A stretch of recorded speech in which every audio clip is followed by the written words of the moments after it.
কোরবানি গোশতকে কিভাবে কত ভাগে বন্টন করা যায় এবং গরিবদের মাঝে কিভাবে আমরা উত্তম রূপে দিতে পারবো। কোরবানি গোশত বন্টন নিয়ে আমাদের টেনশনের কোনো শেষ নাই, এত প্রশ্ন এ বিষয়ে আসে বলার মতো না। কোরবানি গোশতকে 3 ভাগে ভাগ করা মুস্তাহাব বা উত্তম। এ হুবহু 3 ভাগ না করে কেউ যদি 4 ভাগ করে বা 2 ভাগ করে বা একটু হেরফের করে তাতে কোরবানির অসুবিধা হবে না, কিন্তু উত্তম হলো এটা। আল্লাহ রাব্বুল আলামিন কোরআনে কারিমে বলেছেন, ফাতআইমু ফাকুলু মিনহা ওয়া আত'আমুল কানিআ ওয়াল মু'তার। আর জায়গায় বলেছেন ফাকুলু মিনহা ওয়া আত'আমুল কানিআ ওয়াল বাইসাল ফাকির। এক জায়গায় বলেছেন আল বাইসাল ফাকির, আর জায়গায় বলেছেন আল কানিআ ওয়াল মু'তার।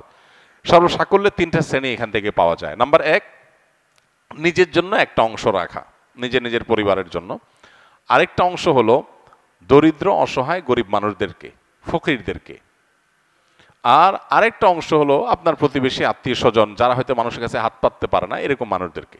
3 ভাগে 3টা ভাগ করে আপনি কোরবানি পশু বন্টন করবেন। হুবহু 3 ভাগ নাও, একটু কম বেশি হলো, নিজে একটু কম রেখে বেশি দিলেন বা একটু বেশি রেখে কম দিলেন, তাতে কোরবানির অসুবিধা হবে না। আর গরিবদের মধ্যে বন্টন করার ক্ষেত্রে সবচেয়ে উত্তম হয়, বিশেষ করে আজকাল আমাদের সমাজে কিছু মানুষ আছে যারা মানুষের কাছে হাত পাততে পারে, তারা বাড়ি বাড়ি যায় কোরবানির গোশত কালেকশন করে, তাদেরকে আপনি দিবেন। যারা চায় ভিখারি তাদেরকে ধমক দিবেন না, না দিতে পারলেও।